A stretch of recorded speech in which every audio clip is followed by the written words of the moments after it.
L'association SEM, structure d'insertion par l'activité économique, qui intervient sur le territoire du vignoble nantais dans l'entretien des espaces verts, a fait l'acquisition d'un broyeur à végétaux. Une aide précieuse pour gagner du temps et permettre de diminuer la pénibilité au travail et aux salariés d'acquérir de nouvelles compétences. Globalement, un coup que la branche elle est rentrée dans le rouleau hammer, on n'a plus à s'en occuper. On va chercher une autre qui va gérer tout ça. Si c'est trop gros en diamètre que ça bloque, c'est l'hydraulique qui va bloquer. Si c'est trop fourchu, c'est pareil, c'est l'hydraulique qui va bloquer. Donc il n'y a aucun risque à le laisser faire tout seul. Depuis 1991, le chantier d'insertion SEM est agréé pour 20 postes. Alors SEM, c'est une association qui a été créée en 2006 et puis en fait qui est avant tout donc une association qu'on considère dans le cadre de l'insertion par l'activité économique, qui intervient sur tout le secteur du vignoble nantais et puis qui a à sa disposition en fait une association intermédiaire et un chantier d'insertion. Donc la différence entre les deux ? Alors sur l'association intermédiaire, on va être sur du service à la personne, donc des missions très courtes, chez les particuliers ou pour les collectivités locales. Dans le cadre de travaux d'entretien de jardin, ça peut être aussi du ménage, enfin c'est assez divers. C'est des missions très ponctuelles. Alors que le chantier d'insertion, c'est en fait un accueil de demandeurs d'emploi, c'est la même chose dans les deux cas, mais du coup on part sur un contrat qui est de plus longue durée.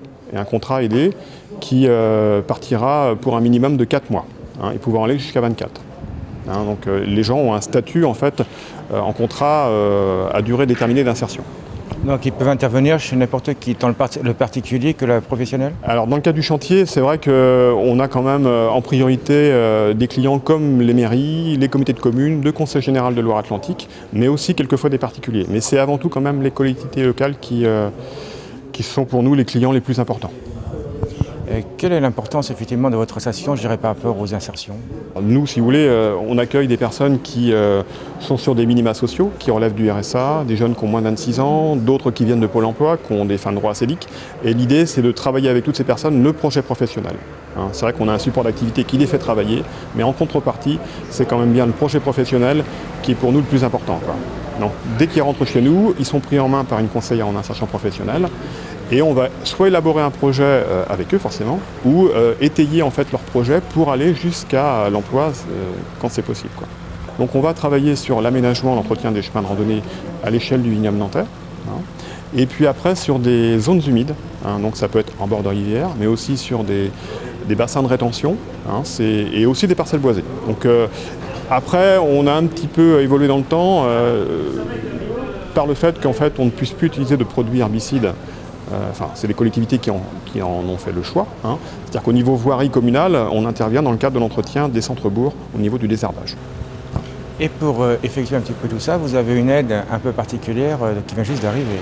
Voilà, donc le broyard de végétaux en fait, qui vient d'arriver ce matin. C'est vrai que pour nous, le souci c'était quand même l'élimination des déchets depuis quelques années, dans le sens où le brûlage devient forcément interdit, que l'exportation vers les déchetteries c'est un peu compliqué du fait du transport, du volume qu'on peut transporter. Là on va avoir un engin qui va se déplacer directement sur place sur les chantiers, et on va broyer aussitôt les branches qui vont être coupées. Et autres, on va dire, d'autres rémanents herbacés, on va dire. Et vous allez en faire quoi de ces copeaux ? Alors, comme on est en espace naturel, je pense que souvent ça va rester sur place. L'idée c'est de renvoyer en fait à la terre de la matière organique qui va se retransformer en humus pour régénérer le sol. On n'invente rien, c'est le cycle qui redémarre en fait, on va dire. On renouvelle. Donc pour vous c'est une aide vraiment importante ? Ah bah oui, importante, oui. Oui, on va sans doute gagner du temps, ça va être aussi beaucoup moins compliqué au niveau manutention, donc on apporte un certain confort à nos salariés, dans le sens où il y aura moins à manipuler en fait toutes les branches, toutes ces choses-là, quoi. Le broyeur est capable d'absorber des branches jusqu'à 13 cm de diamètre. Même si le coût de 20 000 € est important, l'investissement devrait être rentabilisé rapidement.